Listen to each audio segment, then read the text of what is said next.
오늘 여러분들과 함께 결코 잃어버리면 안 되는 것들이라는 제목으로 함께 말씀의 은혜 나누도록 하겠습니다. 최근 개봉한 영화 가운데 스마트폰을 떨어뜨렸을 뿐인데 라는 제목의 영화가 있습니다. 주인공이 스마트폰을 가지고 정말 여러 가지 많은 일들을 하는 거예요. 요즘 젊은 청년입니다. 그래서 SNS도 올리고요, 여러 가지 많은 일들을 합니다. 그런데 급하게 버스에서 내리다가 그만 핸드폰을 떨어뜨리고 말았어요. 근데 이 핸드폰을 어떤 나쁜 사람이 주웠습니다. 그리고 이 핸드폰을 이용을 해서 이 주인공을 어떤 위기에 빠뜨린다라는 그런 내용의 영화입니다. 여러분, 오늘날 우리들에게 있어서 이 스마트폰은 그냥 단순한 전화기가 아닙니다. 전화기 훨씬 이상의 것들이죠.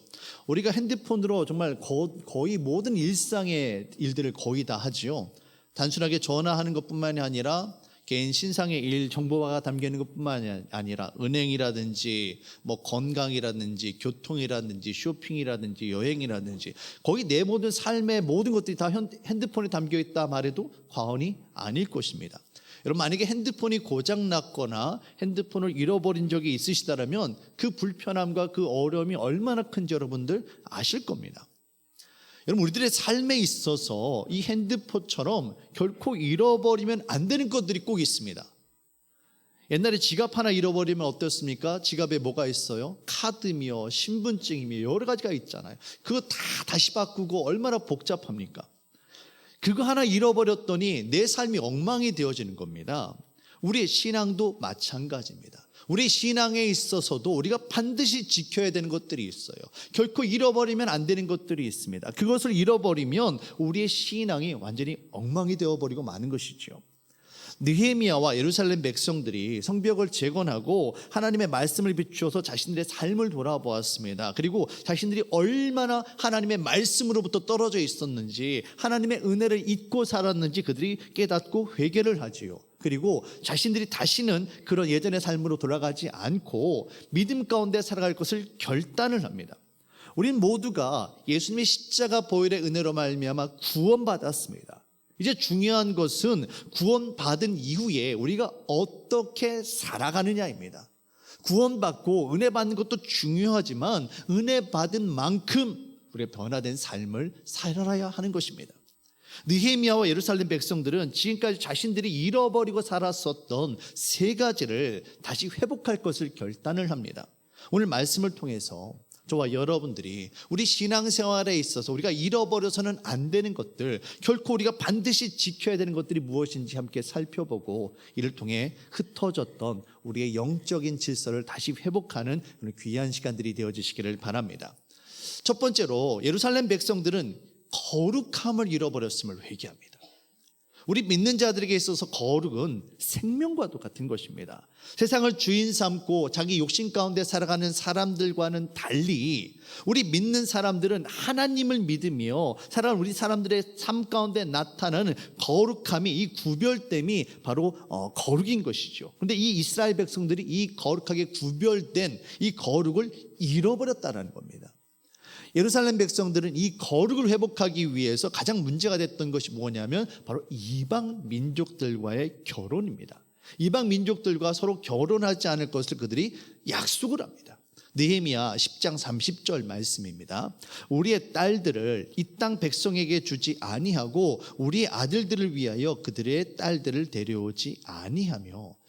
목사님, 요즘 세대가 어떤 세대인데 이방 국제 결혼을 하면 안 된다고 말을 하십니까? 이런 얘기가 아니에요, 여러분들.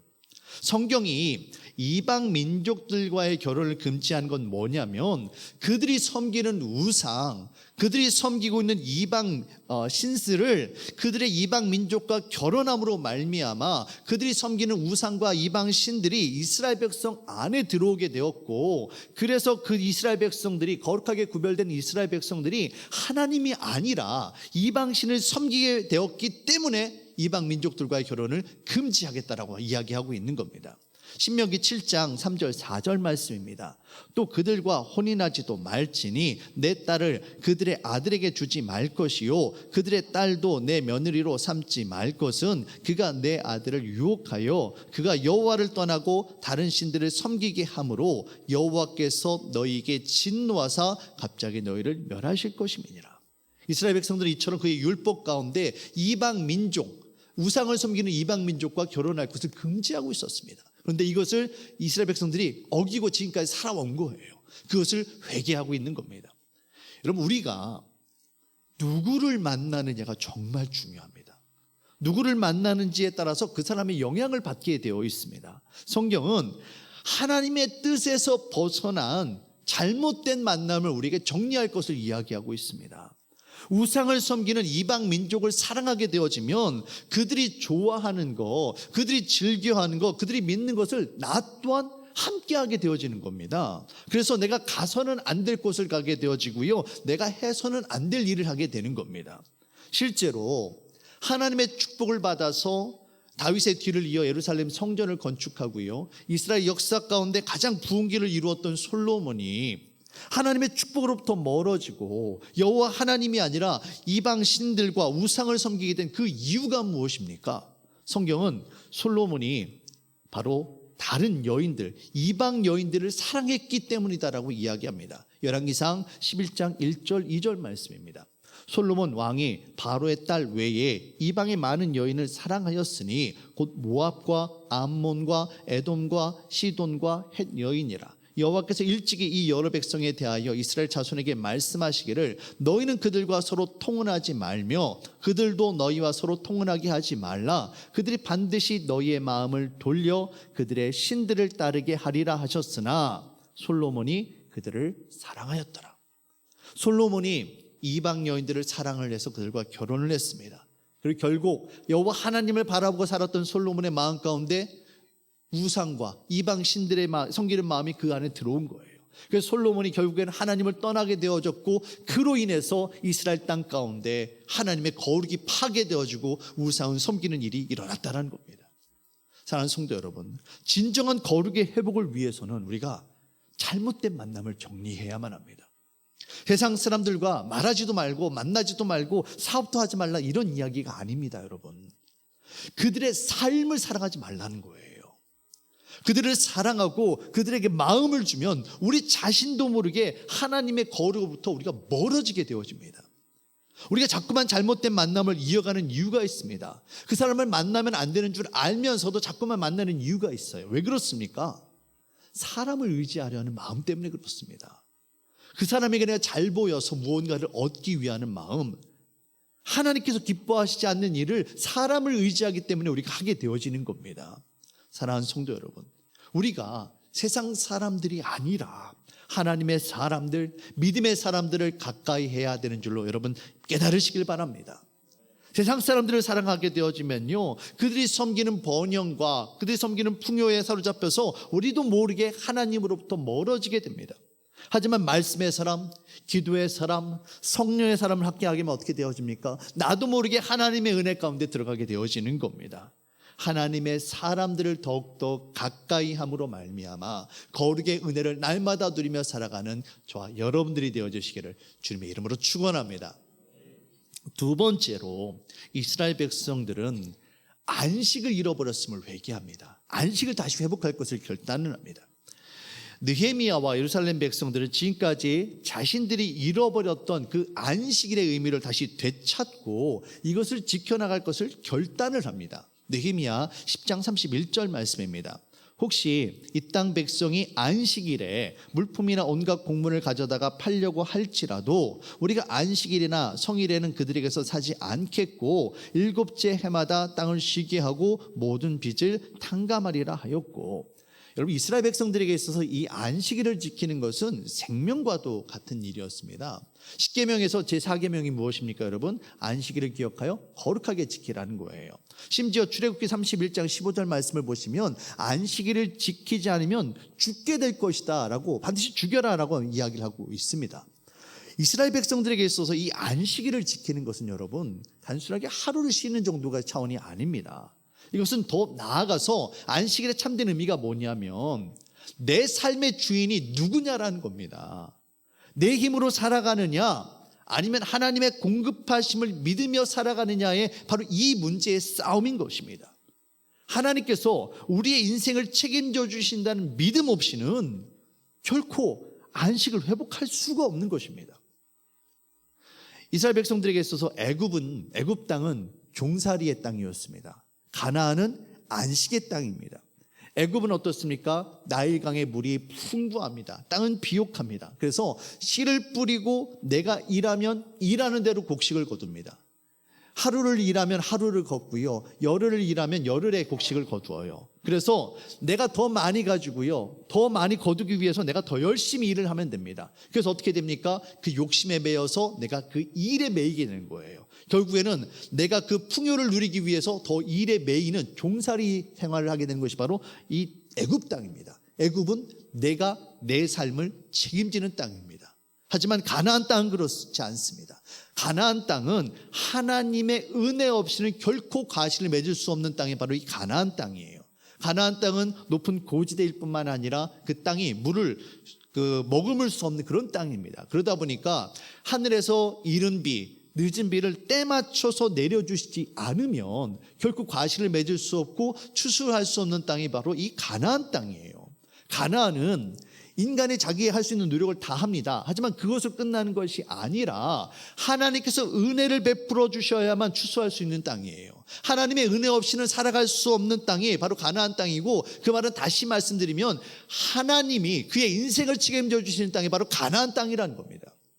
신명기 10장 10절 12절 말씀입니다. 내가 들어가 차지하려 하는 땅은 내가 나온 애굽 땅과 같이 아니하니 거기에서는 너희가 파종한 후에 발로 물대기를 채소밭에 됨과 같이 하였거니와 너희가 건너가서 차지할 땅은 산과 골짜기가 있어서 하늘에서 내리는 비를 흡수하는 땅이요 내 하나님 여호와께서 돌보아 주시는 땅이라. 연초부터 연말까지 내 하나님 여호와의 눈이 항상 그 위에 있느니라. 연초부터 연말까지 이른 비와 늦은 비까지 하나님께서 지켜보시고 하나님께서 때때 맞춰서 은혜를 베풀어 주셔야만 살아갈 수 있는 땅이 바로 이 가나안 땅입니다.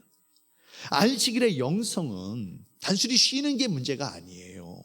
하나님께서 나의 인생을 책임져 주시느냐, 하나님께서 나의 인생의 주인 되어지느냐, 이것을 믿는 것으로부터 시작되는 것이 바로 안식일임을 여러분 믿으시길 바랍니다. 내가 안식한다라고 해서 내가 하루 일하지 않고 쉰다 할지라도 나의 인생을 하나님께서 책임져 주시고 나의 모든 쓸 것을 공급해 주신다는 믿음이 있을 때 그때 비로소 안식할 수 있는 거예요. 내가 책임지는 사람은요 어떻게 쉬어요? 내가 하루 쉬면 내일 먹을 게 없는데요. 심지어 안식년은요 그 해 쉬면은요 그 다음에도 먹을 게 없어요. 그렇지 않습니까? 하루에 그 해에는 먹을 게 없고요, 그 다음에 씨를 뿌리지 않았으니까 거둘 게 없으니까 그 다음에도 못 거두는 겁니다. 안식을 취하기 그 전에 하나님께서 3년치를 공급해 주신다는 믿음이 없으면 안식년을 치를 수가 없는 거예요. 내가 책임지는 사람은 할 수가 없는 겁니다. 내 모든 삶의 필요를 채워주시는 이가 오직 여호와 하나님이심을 믿음으로 고백하는 사람만이 안식할 수 있음을 여러분 믿으시길 바랍니다. 시편 127편 1절에서 2절 말씀입니다. 여호와께서 집을 세우지 아니하시면 세우는 자의 수고가 헛되며 여호와께서 성을 지키지 아니하시면 파수꾼의 깨어있음이 헛되도다. 너희가 일찍 일어나고 늦게 누우며 수고의 떡을 먹음이 헛되도다. 그러므로 여호와께서 그의 사랑하시는 자에게는 잠을 주시는도다. 여호와께서 은혜 베풀어 주시지 않으면 뭐가 헛되다고 합니까? 집을 세워도 헛되다라고 합니다. 성을 지키는 것도, 파수꾼을 세워도 여호와 하나님께서 함께 하시지 않으면 헛되다라고 이야기합니다. 내가 아침부터 일찍 일어나서 수고의 떡을 먹으며 열심히 일한다 할지라도 하나님께서 함께 하시지 않으면 뭐라고 이야기합니까? 헛되다라고 이야기를 해요. 그런데 여러분, 하나님께서 함께 하시는 자, 하나님께서 사랑하시는 자는 어떻습니까? 오직 여호와 하나님만을 믿음으로 바라보는 자의 삶은 어떻다라고 이야기합니까? 여호와 하나님께서 그에게 잠을 주신다라고 이야기를 합니다. 여러분, 내가 불안하면요, 염려와 근심 걱정이 있으면요 잠 못 자요. 어떻게 잠을 자요? 잠을 잘 수 있다는 것은요 하나님께서 내 삶을 책임져 주시고 나의 모든 필요를 채워주심을 믿기 때문에, 그렇기 때문에 불안과 염려, 근심, 걱정이 사라지기 때문에 잠을 잘 수 있는 거예요. 여러분, 솔직히 우리가 왜 안식일을 지키지 못합니까? 불안하기 때문에 그래요. 하나님을 믿지 못하기 때문에 그렇습니다. 내 삶의 모든 주권이 오직 여호와 하나님께 있음을 고백하심으로 말미암아 안식의 은혜를, 참된 쉼의 은혜를 누리는 저와 여러분들 되어주시기를 주님의 이름으로 축원합니다. 세 번째로 이스라엘 백성들은 그들이 성전을 돌보지 않았음을 회개합니다. 32절부터 39절까지의 말씀을 보시면 하나님의 전이라는 표현이 모두가 9번이 나옵니다. 대표적으로 32절, 33절, 39절 말씀 제가 보도록 하겠습니다. 32절 하나님의 전을 위하여 쓰게 하되, 33절 우리 하나님의 전의 모든 일을 위하여 쓰게 하였고, 39절 우리 하나님의 전을 버려두지 아니하리라. 여러분, 느헤미야와 그 이스라엘 백성들에게 있어서 그들의 삶을 지켜주고 그들의 신앙 가운데 끊임없이 그들을 격려하며 믿음 가운데 살아갈 수 있도록 힘과 지혜를 공급해 주는 것이 무엇이었습니까? 바로 성전이었습니다. 성전에서 드려지는 바로 그 제사였습니다. 그 제사를 드림으로 말미암아 그들이 하나님을 만나고 하나님의 임재 가운데 그들이 새로운 힘들을 날마다 공급받았던 거예요. 그래서 이스라엘 백성들이 그렇게 성전 제사의 회복을 위해서 애쓰고 노력했던 것입니다. 지금 느헤미야와 예루살렘 백성들의 신앙 고백이 바로 이런 거예요. 자신들이 하나님으로부터 심판받고 험난한 포로 생활과 그 고난의 시간들을 겪어보니 이 모든 것이 다 무엇 때문이다? 자기 자신들이 하나님의 성전을 버려두었기 때문이다라는 겁니다. 하나님의 전이 무너졌기 때문에 그들의 신앙 또한 무너졌고, 그래서 하나님의 축복으로부터 그들이 멀어졌다라는 거예요. 그러니 이제는 결코 하나님의 전을 버려두지 않겠다라고 구체적으로 결심을 합니다. 단순하게 말만 하는 것이 아니라 구체적인 행동으로 결단을 합니다. 32절에서 34절 말씀 보시면 우리가 또 스스로 규례를 정하기를 해마다 각기 세겔의 3분의 1을 수납하여 하나님의 전을 위하여 쓰게 하되, 곧 진설병과 항상 드리는 소제와 항상 드리는 번제와 안식일과 초하루와 정한 절기에 쓸 것과 성물과 이스라엘을 위하는 속죄제와 우리 하나님의 전의 모든 위를 위하여 쓰게 하였고, 이스라엘 백성들은 성전을 위해서 성전세 드릴 것을 약속을 합니다. 이스라엘 백성들이 성전 중심의 신앙을 지켜가기 위해서는 매일마다 성전에서 여호와 하나님 앞에 제사를 드려야만 합니다. 그런데 제사를 드리려면 제사에 필요한 물품들이 있죠. 진설병이라든지 어떤 제물이라든지 나무라든지 물이라든지 여러 가지 물품들이 필요합니다. 성전을 유지하고 제사를 드리는 필요한 이 비용들을 마련하기 위해서 각 사람들마다 세겔의 3분의 1씩 드리기로 약속을 합니다. 이게 바로 성전세예요. 그리고 그 다음으로 성전에서 제사 드리는데 필요한 물건들, 나무라든지 토지의 첫 열매라든지 가축의 처음 난 것, 새포도주와 기름, 11조 이런 물질들을 통해서 하나님의 성전이 기능을 멈추지 않고 계속해서 움직일 수 있도록 그들을 다짐을 하는 거죠. 여러분, 지금 이 이야기가요, 단순하게 헌금 많이 하자 이런 이야기가 아닙니다. 여러분, 지금까지 자신들이 그 물질을 나 자신과 가족들을 위해서만 썼는데, 그러다 보니까 성전을 돌보지 못해서 성전의 제 기능을 다하지 못하고 멈춰버렸다라는 거예요. 심장이 멈춰버리면 어떻습니까? 사람이 죽게 되어집니다. 그것처럼 우리의 영혼의 심장이 되어진 성전이 멈춰 있으니 이것을 다시 살리자는 겁니다. 이스라엘 백성들에게 있어서 성전은 단순하게 제사 드리는 곳이 아니었습니다.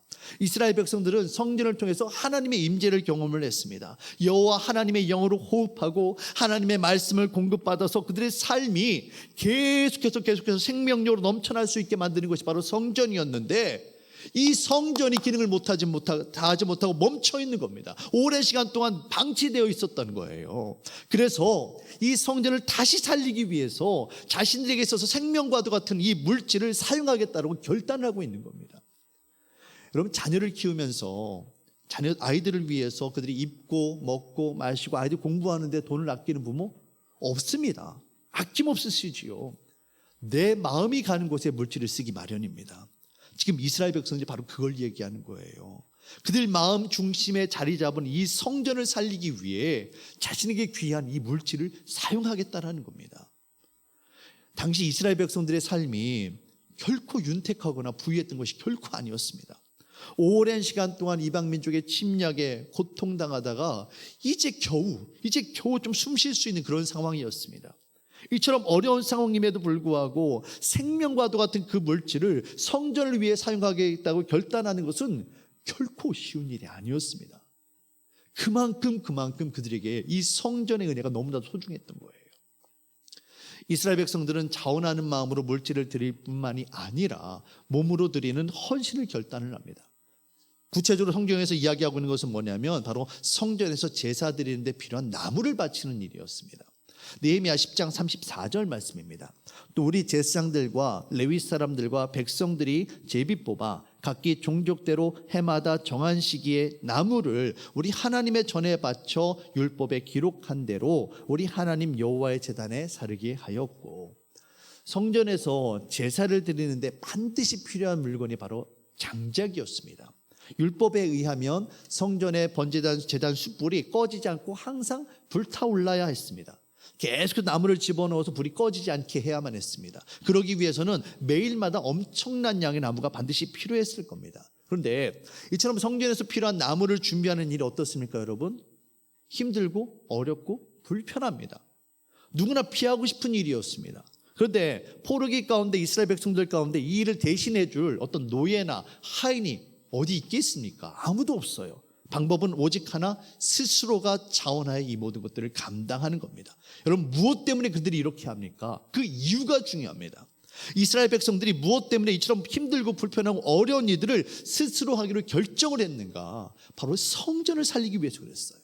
성전에서 계속해서 제단 숯불이 꺼지지 않고 타오르기 위해서 성전에서 계속 제사를 드리고, 그 제사를 드림으로 말미암아 그들이 하나님을 만나고 하나님의 인재를 경험하고 하나님의 은혜를 공급하기 위해서 그들이 자원하는 마음으로 몸으로 헌신하겠다라고 결정을 하고 있는 겁니다. 저는 이 말씀을 준비하면서 우리 교회 성도님들이 생각이 났어요. 아침부터 저녁까지 우리 교회에서 애쓰시는 분들, 청소와 식당 봉사와 차량 운전과 안내와 헌금과 교학교 교사와 찬양대와 성가대와 재정부와 꽃꽂이와 방송실과 얼마나 많은 분들이 정말 숨은 곳에서 섬겨주심으로 말미암아 우리 교회가 움직이는지 모릅니다. 여러분, 우리가 하늘의 은혜를 어디에서 공급받습니까? 바로 우리 교회에 모여서 드리는 이 예배를 통해서 우리가 드려지는 이 찬양과 이 기도와 이 선포되어지는 말씀을 통해서 우리가 위로를 받습니다. 하늘의 은혜를 공급받습니다. 그리고 그 힘으로 말미암아 우리가 하루하루를 살아가고 일주일을 버티는 것 아니겠습니까? 이 예배의 자리가 바로 주님을 만나는 자리이며 우리의 심령이 회복되는 자리임을 여러분 믿으시길 바랍니다. 우리가 예배의 회복을 위해서 날마다 애쓰고 부르짖으며 기도하고 간구하는 이유가 바로 여기에 있는 것입니다. 사랑하는 성도 여러분, 오늘날 우리들의 삶 또한 느헤미야 시대의 예루살렘 백성들의 모습과 결코 다르지 않습니다. 우리가 하나님의 은혜를 잃어버리고 살면, 하나님께서 우리의 삶의 주인 되어주심을 잃어버리고 살면, 십자가 은혜를 놓치고 살면 결코 주님의 은혜 가운데 살아갈 수가 없습니다. 우리 영혼의 심장이 멈춰버리고 말게 되어집니다. 하나님의 거룩하심과 주인 되심, 무엇보다도 주님의 몸된 교회를 사랑하고 섬기며 지켜나가는 저와 여러분들이 되어주시기를 주님의 이름으로 부탁드립니다.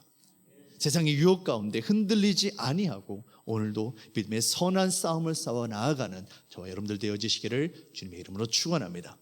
기도하겠습니다.